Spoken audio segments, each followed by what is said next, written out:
మెల్లగా మెల్లగా చెప్పు తినదు ఏం చేయరు.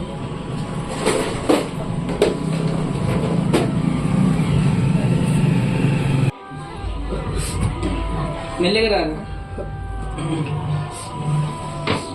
మెల్లగా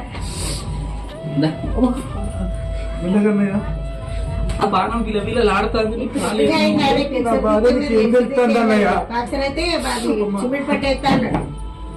ఇంకా నీ అదృష్టం మంచిగా ఉండి కాదు ఇద్దరు తగ్గితే చాలు, తగ్గకపోతే ఉండదు. అట్టు ఉరుగు పండుకోబెట్టు. ఇట్లా వండుకో. నొప్పి ఉన్నప్పుడు మరి ఏం చేస్తారు? కాలు కింద పడుతూ వాళ్ళు పెట్టాలా? ఏం పెట్టకు విశ్లేషణ కాసేపు పండుకొని అక్కడ చూడు చెమటల మీద చెమటలు పట్టిన పానం గాబరైతుంది. అది పానం కాదా?